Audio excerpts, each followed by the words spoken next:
밥 지을 때 딱 이것 한 스푼만 넣으면 혈당 걱정이 사라지고 뱃살이 쏙 빠진다는 이야기 믿어지시나요? 우리 어르신들 평생을 밥심 하나로 버텨오셨는데 이제는 밥 한 그릇 머무는 것이 두렵고 무서워지셨나요? 밥 먹고 2시간 뒤 혈당 잴 때마다 심장이 쿵 내려앉으시진 않으신가요? 오늘은 제가 우리 활력연구소 구독자님들께 병원에서는 잘 알려주지 않는 밥에 대한 정말 중요한 비밀을 털어놓으려 합니다. 이 영상을 끝까지 보지 않으시면 어쩌면 평생 뱃살과 혈당 때문에 고생하며 약에만 의지하게 될지도 모릅니다.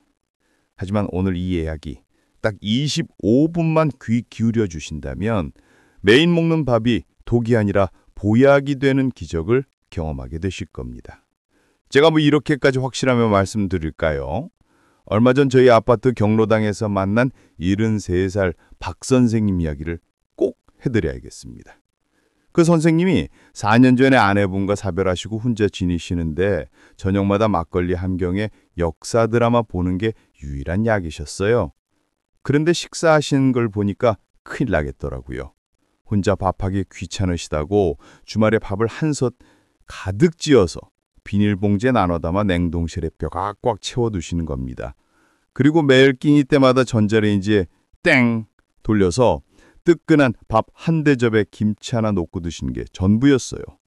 그렇게 몇 년을 사시더니 저희를 만날 때마다 하소연을 하시는 겁니다. 선생님, 나 이상해요. 병원에서 약을 꼬박꼬박 타먹는데 약은 자꾸 늘어나. 아침에 일어나면 머리가 띵하고 발은 통통 붓고 자꾸 배만 이렇게 나와요. 이러다 정말 큰일 나는 거 아닌지 무섭습니다. 제가 그분의 눈을 보는데 덜컥 겁이 났습니다. 하얀 약봉지만큼이나 그분의 얼굴빛이 하얘져 있었거든요. 그래서 제가 그분께 조심스럽게 여쭤봤습니다. 선생님, 혹시 밥 지으실 때 이것 한 스푼 넣어보셨어요? 박 선생님은 그게 뭐요? 하시더군요. 제가 그분께 밥 짓는 아주 간단한 비법 몇 가지를 알려드렸습니다. 처음엔 에이 그런다고 뭐가 달라져? 하시며 손사리를 지셨지요. 그런데 한 달 뒤 절 다시 만난 박 선생님의 표정이 완전히 달라져 있었습니다. 선생님, 신기합니다. 내가 밥에다 그거 좀 넣고 밥 먹는 순서만 바꿨는데 글쎄 아침에 발이 안 붙습니다. 뱃가죽이 좀 들어간 것 같아. 하지만 그게 끝이 아니었습니다. 박 선생님이 한 가지를 더 고백하시더군요. 사실 제가 알려드린 한 스푼 비법을 쓰면서도 밥 먹는 양은 예전이랑 똑같이 드셨대요. 그랬더니 처음엔 효과가 전혀 없었다는 겁니다. 맞습니다. 오늘 제가 드릴 이야기의 핵심이 바로 이겁니다. 시중에 밥에 이것 한 스푼 넣으면 당뇨가 낫는다 이런 얘기가 참 많습니다. 하지만 그건 절반만 맞는 이야기입니다. 그 한 스푼이 진짜 마법을 부리게 하려면 반드시 먼저 지켜야 할 그 대원칙이 있습니다. 병원에서는 약 먹으라는 날만 하지 이 대원칙은 잘 알려주지 않습니다. 왜 그럴까요? 너무 간단해서일까요? 아니면 환자가 건강해지면 곤란해서일까요? 저는 오늘 우리 활력연구소 어르신들께 그 한 스푼 비법은 물론이고 그 비법의 효과를 100배로 올려주는 황금 대원칙까지 전부 낱낱이 공개하겠습니다. 오늘 이 영상 하나로 평생 밥 걱정, 혈당 걱정, 뱃살 걱정 없이 사실 수 있습니다. 그러니 지금 채널 돌리지 마시고 제 이야기 꼭 끝까지 들어주세요. 주변에 혈당 때문에 고생하시는 분, 뱃살 때문에 한숨 쉬는 분이 계시다면 이 영상을 꼭 공유해서 다 같이 건강해지시길 바랍니다. 자, 그럼 지금부터 병원에서도 안 알려주는 밥을 보약으로 만드는 진짜 비법을 시작하겠습니다. 우선 우리 어르신들이 가장 궁금해하시는 밥 지을 때 넣는 그 한 스푼이 도대체 뭐냐부터 속 시원하게 알려드리겠습니다. 이 한 스푼의 목적은 아주 간단합니다. 우리가 먹는 흰쌀밥은 설탕처럼 혈당을 아주 빠르게 올립니다. 이걸 느리게 아주 천천히 올리도록 속도를 늦춰주는 것이 이 한 스푼의 역할입니다. 첫 번째 비법 한 스푼은 바로 식초입니다. 네, 맞습니다. 주방에 다들 갖고 계신 그 식초입니다. 그런데 아무 식초나 쓰시면 안 됩니다. 마트에서 파는 싸고 신맛만 내는 양조식초 말고요. 사과나 현미, 흑조처럼 제대로 발효시킨 천연 발효식초여야 합니다. 이 천연 발효식초에는 우리 몸에 좋은 유기산과 항산화 성분이 살아있는데 신맛만 흉내는 합성식초는 그런 이점이 없습니다. 방법은 정말 간단합니다. 쌀 2컵이나 3컵, 두세 번 드실 밥을 지으신다고 할 때 쌀을 씻어서 물을 맞추시잖아요. 그때 이 천연 발효식초를 딱 어른 숟가락으로 한 스푼만 넣고 밥을 지어 보세요.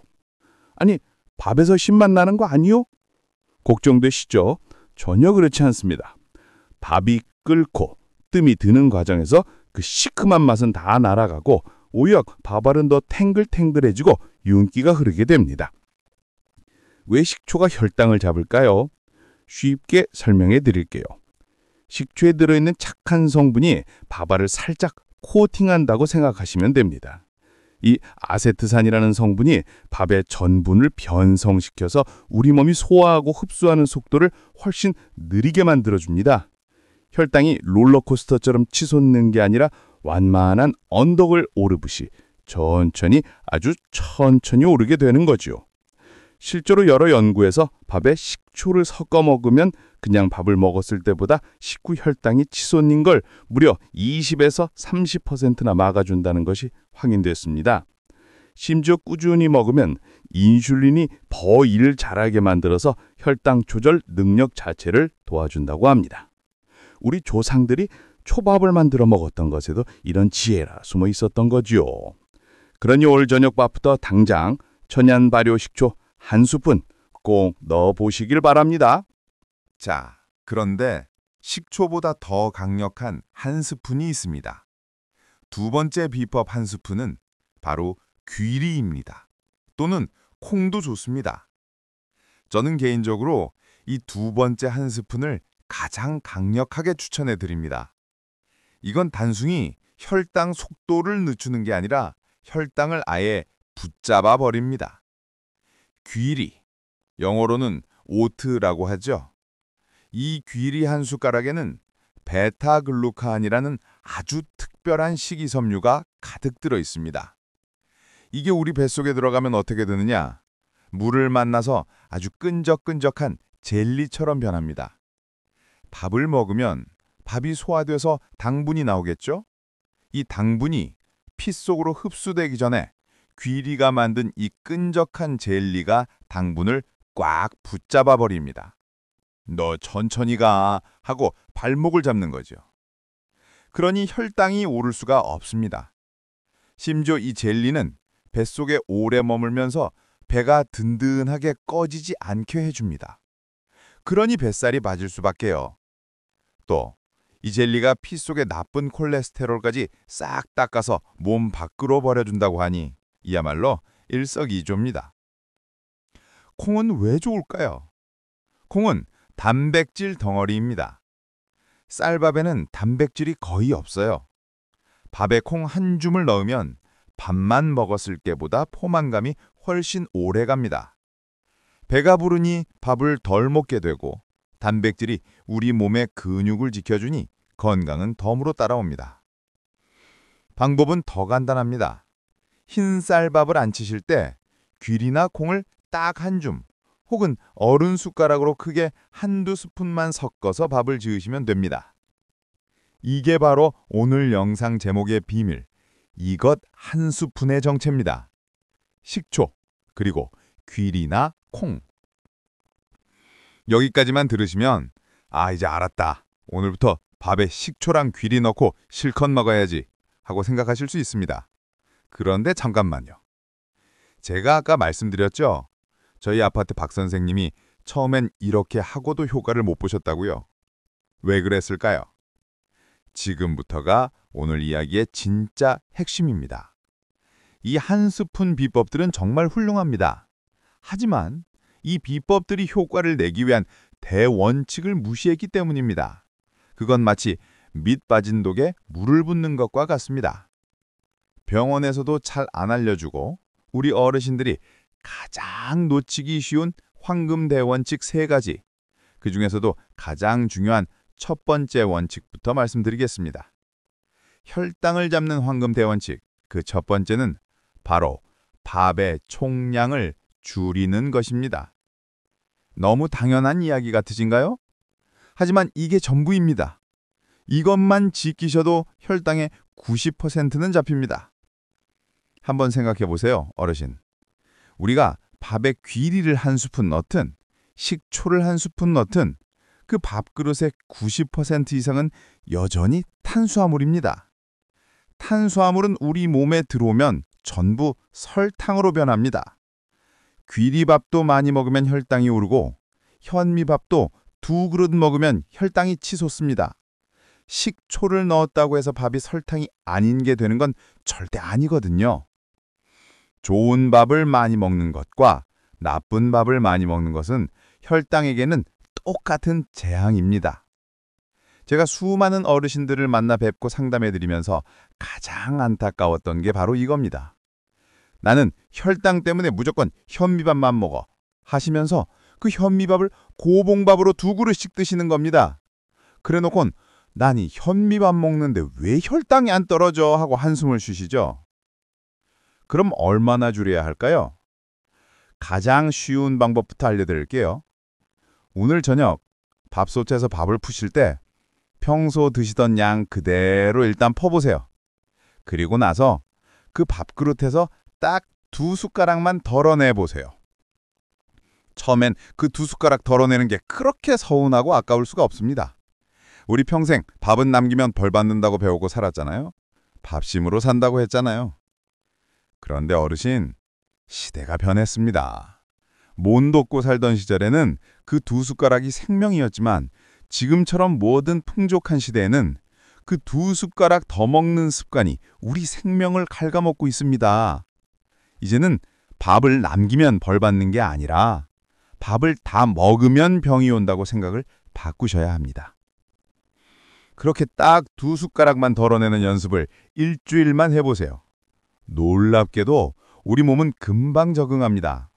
그 2숟가락 덜 먹었다고 기운이 없거나 배가 고프지 않아요. 오히려 밥 먹고 나서 속이 더부룩하던 것이 사라지고 몸이 가벼워지는 것을 느끼실 겁니다. 식당에 가셔도 마찬가지입니다. 공깃밥 한 그릇이 나오면 처음부터 2숟가락은 덜어내고 식사를 시작하세요. 이것이 바로 한 스푼 비법이 작동하게 하는 첫 번째 열쇠, 밥의 양을 조절하는 것입니다. 이게 되지 않으면 밥에 식초를 한 통을 묻고 귀리를 한 마를 넣어도 혈당은 절대 잡히지 않습니다. 자, 그럼 두 번째 황금 대원칙은 무엇일까요? 첫 번째가 양이었다면 두 번째는 바로 밥의 종류입니다. 이제야 우리가 아까 이야기했던 한 스푼 비법이 다시 등장할 차례입니다. 첫 번째 원칙, 밥의 양을 줄이기로 약속하셨다면 이제 그 줄어든 밥을 어떤 밥으로 채울지 고민해야 합니다. 제가 만났던 76살 김희향 어르신 이야기를 해드릴게요. 이분은 취미가 빵 만들기이실 정도로 밀가루 음식을 좋아하셨어요. 당연히 혈당이 높고 뱃살도 있으셨죠. 제가 밥 2숟가락 덜기를 알려드렸더니 아주 잘 실천하셨어요. 그런데 문제는 여전히 흰쌀밥만 고집하셨다는 겁니다. 나는 나이 먹으니까 소화가 안 돼서 현미밥은 뭐 먹어? 거친 건 싫어. 많은 어르신들이 이렇게 말씀하세요. 정말 공감합니다. 평생 부드러운 흰쌀밥 드시다가 갑자기 거친 현미밥 드시려면 소화도 안 되고 턱만 아프죠. 그래서 제가 김어르신께 제안해드린 것이 바로 한 스푼 비법이었습니다. 어르신, 현미밥 100% 드시라는 게 아닙니다. 지금 드시는 흰쌀밥에 아까 말씀드린 그 귀리나 콩을 딱 한 줌만 섞어서 드셔보세요. 흰쌀밥은 왜 혈당에 나쁠까요? 너무 부드러워서 그렇습니다. 소화가 너무 빨리 돼요. 우리 몸에 들어오자마자 나 설탕 하고 바로 피 속으로 뛰어듭니다. 혈당이 슈퍼카를 타고 달리는 것과 같아요. 그런데 여기에 귀리나 콩을 한 스푼 섞으면 어떻게 될까요? 이 식이섬유와 단백질이 슈퍼카에 탄 설탕의 안전벨트가 돼줍니다. 꽉 붙잡고 천천히 가게 만드는 거죠. 김희양 어르신도 처음엔 에이 그거 한 줌 넣는다고 뭐가 달라져 하셨지만 속는 셈 치고 딱 일주일만 실천해 보셨대요. 놀랍게도 똑같이 밥 2숟가락 덜 먹었는데도 흰 쌀밥만 먹었을 때보다 식후 혈당이 30이나 덜 오르더라는 겁니다. 소화도 전혀 문제 없고요. 그러니 어르신, 절대 현미밥 100% 드시라고 강요하지 않겠습니다. 지금 드시는 흰쌀밥에 귀리 한 줌, 서리태 콩 한 줌만 추가해보세요. 그것만으로도 어르신의 혈당계 숫자는 분명히 달라집니다. 혹시 나는 귀리도 콩도 싫다 하시는 분은 쌀가게 가셔서 5분 도미나 7분 도미를 달라고 해보세요. 이건 현미처럼 거칠지 않고 흰쌀처럼 부드러우면서도 쌀론의 좋은 영양은 다 살아있습니다. 흰쌀과 반반 섞어 드시면 맛도 좋고 건강도 챙길 수 있습니다. 그런데 말입니다. 많은 어르신들이 현미밥을 피하는 이유가 소화 문제 말고 한 가지 더 있습니다. 바로 피틴산이라는 성분 때문인데요. 어디서 듣긴 들으셨을 겁니다. 현미에 든 피틴산이 우리 몸에 좋은 미네랄, 칼슘이나 철분 같은 것을 다 빼앗아 간다더라 하는 무서운 이야기 말입니다. 이것 때문에 현미밥 오래 먹으면 뼈가 삭는다는 오해까지 생겼습니다. 제가 오늘 이 부분도 명확히 정리해 드릴게요. 그 말은 반은 맞고 반은 틀린 이야기입니다. 피틴산이 미네랄 흡수를 조금 방해하는 것은 사실입니다. 하지만 여기에는 두 가지 중요한 진실이 빠져 있습니다. 첫째, 그 피틴산은 쌀을 물에 충분히 불리고 밥솥에서 뜨겁게 끓이는 과정에서 대부분 사라집니다. 우리 조상들이 밥하기 전에 쌀을 꼭 불렸던 데는 이런 과학적인 이유가 숨겨져 있었던 겁니다. 둘째, 현미 자체에 흰쌀밥보다 훨씬 더 많은 미네랄과 영양이 들어있습니다. 피텐산이 조금 방해하는 것보다 현미를 통해 얻는 영양분이 압도적으로 많다는 뜻입니다. 손해보는 장사 절대 아니죠. 그러니 피틴산 걱정은 크게 하지 않으셔도 됩니다. 정 걱정되신다면 쌀을 30분 이상 충분히 불려서 밥을 지으시면 됩니다. 소화가 안 되는 것인 그만큼 식이섬유가 풍부하다는 증거니 아까 말씀드린 대로 5분 도미, 7분 도미 혹은 흰쌀과 반반 섞어 두시는 것부터 천천히 시작해 보세요. 그것이 가장 지혜로운 방법입니다. 혹시 주변에 소화가 안 된다는 핑계로 흰쌀밥만 고집하시는 분이 계시다면 오늘 이 한 스푼 섞기 비법을 꼭 알려주세요. 작은 실천 하나가 그분의 건강을 바꿀 수 있습니다. 자, 이제 마지막 세 번째 황금대 원칙입니다. 첫 번째, 밥의 양을 줄였습니다. 두 번째, 밥의 종류를 바꿨습니다. 흰쌀밥에 귀리나 콩을 섞어 먹는 거죠. 이제 세 번째는 돈 한 푼 안 들고 밥을 바꾸지도 않고 지금 당장 실천할 수 있는 가장 쉬우면서도 강력한 비법입니다. 그건 바로 밥을 먹는 순서를 바꾸는 것입니다. 이게 무슨 말인가요? 우리는 평생 밥 한 숟가락, 반찬 한 젓가락 이렇게 배워왔습니다. 하지만 당뇨와 뱃살이 걱정되신다면 이 순서를 오늘부터 완전히 뒤집으셔야 합니다. 이름하여 거꾸로 식사법입니다. 밥상에 밥, 국, 그리고 나물 반찬, 또 생선이나 애관 같은 단백질 반찬이 있다고 한번 생각해 봅시다. 무엇부터 드시겠어요? 오늘부터 무조건 채소 반찬부터 드십시오. 시금치나물이든 콩나물이든 오이무침이든 쌈채소든 상관없습니다. 채소를 먼저 입에 넣고 꼭꼭 집어 드세요. 배추김치도 좋습니다. 채소를 먼저 먹으면 이 채소의 식이섬유가 우리 위장 속에 먼저 들어가서 마치 푹신한 그물망을 쳐주는 것과 같습니다. 그다음 두 번째는 단백질 반찬입니다. 생선 한 토막이나 두부 한 조각, 계란말이나 고기 반찬을 드시는 거죠. 단백질이 들어가면 우리 뇌는 이제 배가 좀 부르다는 신호를 보내기 시작합니다. 그리고 마지막, 맨 마지막에 밥, 즉 탄수화물을 드시는 겁니다. 밥은 반찬이 아니라 후식이라고 생각하고 맨 나중에 드셔보세요. 어떤 일이 벌어질까요? 이렇게 하면 밥, 즉 우리 몸에 들어와 설탕으로 변하는 탄수화물이 뱃속에 들어왔을 때는 이미 뱃속에 채소라는 그물망이 쳐져 있고 또 단백질 덕분에 포만감이 어느 정도 채워진 상태가 됩니다.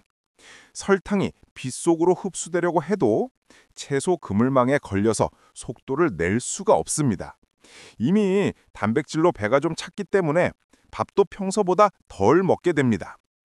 이 순서 하나만 바꿨을 뿐인데 혈당이 치솟는 것을 거의 절반 가까이 막을 수 있다는 연구 결과가 정말 많습니다. 왜냐하면 채소와 단백질이 먼저 들어가면 우리 장에서 밥 천천히 오세요 하고 신호를 보내는 착한 호르몬이 나오기 때문입니다. 이건 대한당뇨병학회에서도 공식적으로 권장하는 아주 과학적인 방법입니다. 이게 어려우시다고요? 아닙니다. 우리 어르신들 사실 평생 이 거꾸로 식사법을 실천해 오신 곳이 있습니다. 바로 삼겹살집입니다. 한번 떠올려 보세요. 삼겹살집 가면 뭐부터 드시나요? 밥부터 시켜서 고기랑 같이 드시나요? 아니죠. 불판에 고기, 즉 단백질을 굽고 상추, 깻잎 같은 채소에 싸서 실컷 드시잖아요. 그렇게 배가 오는 정도 부르고 나면 사장님 여기 밥 하나 볶아주세요. 혹은 후식 냉면 하나요. 하고 탄수화물은 맨 마지막에 후식처럼 드시죠. 그게 바로 완벽한 거꾸로 식사법입니다. 집에서도 똑같이 하시면 됩니다. 밥상을 고깃집이라고 생각하세요. 나물 반찬, 생선 반찬 먼저 다 드시고 밥은 맨 마지막에 입가심으로 드시는 겁니다. 저도 이 방법을 알고 나서 식습관이 완전히 바뀌었습니다. 예전엔 밥 한 숟가락에 반찬을 얹어 먹었는데 요즘엔 일부러 채소 반찬을 한 젓가락 가득 먼저 씹습니다. 그리고 계란 프라이를 한 입 베어 물죠. 그렇게 반찬을 반쯤 먹고 나면 밥 생각이 별로 안 나요. 밥 한 공기를 다 먹는 게 버거워집니다. 오늘 이 영상을 보셨다면 딱 한 번만이라도 실천해 보세요. 반찬 먼저, 밥은 나중에. 이것만으로도 어르신의 뱃살은 눈에 띄게 달라질 겁니다. 혹시 이런 놀라운 건강 정보를 저만 알고 있게 아깝지 않으신가요? 아직 활력연구소의 구독 버튼을 누르지 않으셨다면 지금 바로 구독과 좋아요 버튼 한 번씩만 꼭 눌러주세요. 그 손길 하나가 저희가 더 좋은 건강 정보를 만드는데 정말 큰 힘이 됩니다. 자, 이제 황금 원칙 1, 2, 3번을 모두 배우셨습니다. 양을 줄이고 종류를 바꾸고 순서를 지키는 것. 이것만 해도 혈당은 잡힙니다. 그런데 어르신들 이렇게 열심히 지켜놓고 밥을 최악의 방식으로 드시면 모든 노력이 물거품이 될 수 있습니다. 우리 어르신들이 너무나 사랑하지만 혈당에는 독이 되는 밥 먹는 습관 3가지를 지금부터 낱낱이 파헤쳐 보겠습니다. 이거 정말 중요합니다. 첫째, 국에 밥 말아 먹는 습관입니다. 아이고, 입맛 없을 때 뜨끈한 국물에 밥 한 덩이 말아서 호로록 넘기면 그것만큼 편한 게 없죠. 특히 이가 안 좋으신 어르신들은 씹을 것도 없어서 소화도 잘 된다고 생각하십니다. 하지만 이건 혈당에게는 폭탄을 던지는 것과 같습니다. 왜일까요? 밥을 씹지 않기 때문입니다. 우리 입에서 나오는 침 속에는 아밀라아제라는 아주 중요한 소화 요소가 있습니다. 밥, 즉 탄수화물을 1차로 분해해주는 고마운 녀석이죠. 우리가 밥을 꼭꼭 씹으면 침이 나와서 밥을 부드럽게 만들고 위장에 이제 밥 들어갑니다. 준비하세요 하고 신호도 보냅니다. 그런데 밥을 국에 말아버리면 씹는 과정이 생략됩니다. 밥알이 침과 섞일 시간이 없이 그냥 미끄럼틀을 타고 위장으로 쏟아져 들어갑니다. 위장은 준비도 안 됐는데 밥알 폭탄을 맞은 거죠. 소화가 잘 되는 게 아니라 소화가 안 되는 겁니다. 그리고 씹지 않은 밥알은 위장에서 순식간에 분해되어 설탕으로 변하고 혈당을 미친 듯이 치솟게 합니다. 게다가 국물은 어떻습니까? 대부분 짜죠. 나트륨은 혈압을 올려고 인슐린의 작동을 방해해서 혈당을 더 악화시킵니다. 밥 따로, 국 따로. 따로 국밥이 정답입니다. 절대 말아 드시지 마세요. 둘째, 누룽지와 숭늉입니다. 이거 말씀드리면 저한테 화내시는 어르신들 많을 겁니다. 아니 그 구수한 숭늉이 그 바삭한 누룽지가 뭐가 나쁘단 말이오 하실 겁니다. 평생을 소화제로 알고 드셨으니까요. 맞습니다. 누룽지는 정말 구수하고 맛있죠. 하지만 혈당의 관점에서 보면 누룽지는 설탕물이나 마찬가지입니다. 밥을 높은 온도에서 누르고 태우는 과정에서 쌀의 전분은 젤리처럼 변합니다. 이걸 호화라고 하는데요. 이렇게 변한 전분은 세상에서 가장 소화 흡수가 빠른 상태가 됩니다. 그냥 흰쌀밥보다 훨씬 더 빨리, 더 강력하게 혈당을 올립니다. 이가 안 좋아서 소화가 안 돼서 밥 대신 누룽지를 끓여 드신다고요? 그건 속이 편한 게 아니라 그냥 소화시킬 것도 없이 바로 설탕으로 변해서 피 속으로 직행하고 있다는 신호입니다. 식후에 숭늉한 그릇 마셔야 소화가 된다는 것도 마찬가지입니다.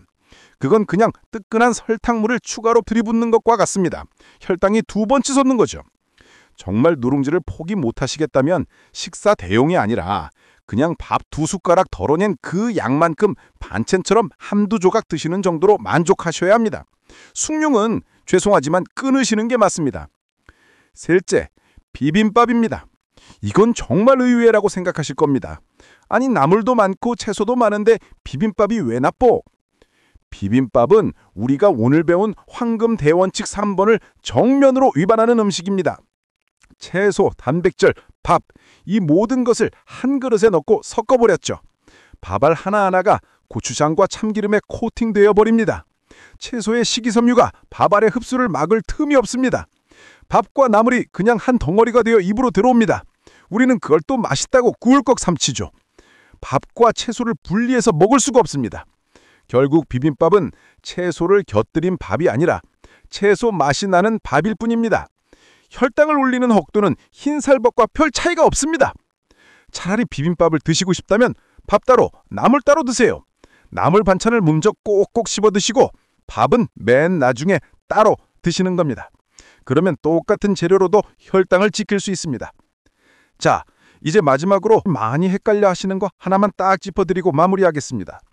선생님, 그러면 찬밥이나 냉동밥은 어떻습니까? 어디서는 냉동했다 데운 밥이 독이라고 하고 또 어디서는 찬밥이 착한 전분, 그러니까 저항성 전분이 많아서 혈당에 좋다는데 도대체 뭐가 맞는 말입니까? 이 질문 정말 많이 받았습니다. 너무 헷갈리시죠? 제가 오늘 교통정리 딱 해드릴게요. 자, 우선 냉동했다 데운 밥이 독이다 혹은 혈당을 엄청나게 올린다는 말은 솔직히 근거가 매우 부족합니다. 너무 걱정하지 마세요. 오히려 그 반대입니다. 밥을 짓고 나서 냉동실이 아니라 1도에서 4도 사이에 차가운 냉장실에 6시간 이상 차갑게 식혔다가 다시 데워 드시면 착한 전분, 그러니까 저항성 전분이 생기는 것은 사실입니다. 이 착한 전분은 우리 몸에 흡수되지 않고 아까 말한 식이섬유처럼 장까지 내려가서 장 건강에도 좋고 혈당도 아주 조금 덜 올립니다. 그런데 어르신, 제가 왜 아주 조금이라고 강조했을까요? 네, 맞습니다. 그 효과가 생각보다 매우 미미하기 때문입니다. 연구 결과를 봐도 그냥 밥 먹으면 혈당이 160까지 오를 것을 이 착한 전분 밥을 먹으면 150 정도로 딱 10 정도 떨어뜨리는데 그칩니다. 10 떨어뜨리자고 매번 밥을 냉장고에 6시간씩 식혔다가 맛없는 찬밥을 데워 드실 필요가 있을까요? 그 노력에 10분의 1만 들여서 아까 말씀드린 황금원칙 1번이나 3번 반찬 먼저 먹기를 실천하시는 게 혈당을 10이 아니라 50, 60 떨어뜨리는 훨씬 더 현명한 방법입니다. 그러니 찬밥이니 냉동밥이니 하는 것에 너무 스트레스 받지 마세요. 그런 잔기술에 현혹되지 마시고 오늘 제가 알려드린 황금 원칙에 집중하세요. 오늘 이야기 한번 정리해 볼까요? 우리가 밥 지을 때 넣는 한 스푼 비법, 식초나 귀리, 콩은 분력이 효과가 좋습니다. 하지만 이 비법이 마법을 부리게 하려면 3가지 황금 원칙을 먼저 지켜야 합니다. 첫째, 밥의 총량을 줄여라. 내 평소 드시던 밥에서 딱 2숟가락만 덜어나는 겁니다. 둘째, 밥의 종류를 바꿔라. 흰쌀밥에 귀리나 콩 한 줌을 섞어 드시는 거죠. 셋째, 밥 먹는 순서를 뒤집어라. 채소와 단백질 반찬을 먼저 드시고 밥은 맨 나중에 후식처럼 드시는 겁니다.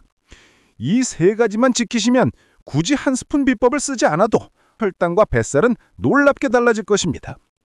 제가 처음에 말씀드렸던 73세 박 선생님 기억나시죠? 그분이 이 세 가지 원칙을 꾸준히 석 달간 지키셨습니다. 밥 2숟가락 덜고 흰쌀밥에 콩을 섞어 드시고 반찬부터 꼭꼭 씹어 드셨어요.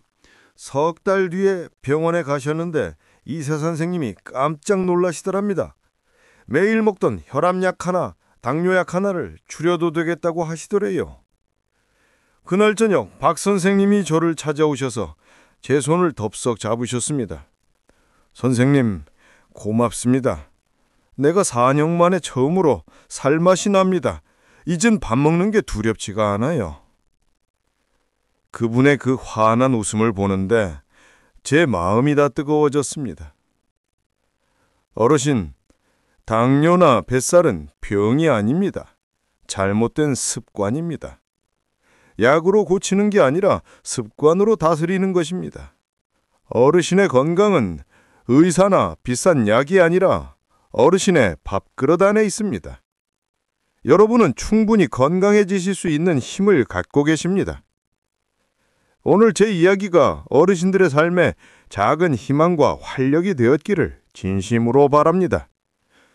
오늘 영상이 도움이 되셨다면 구독과 좋아요 꼭 눌러주시고요. 댓글에도 나도 오늘부터 밥 2숟가락 덜어내기 실천합니다 하고 다짐 한마디씩 남겨주세요. 여러분의 그 다짐이 다른 분들에게도 큰 용기가 될 것입니다. 그리고 가장 중요한 건 지금까지 어르신들의 활기찬 100세를 응원하는 활력연구소였습니다.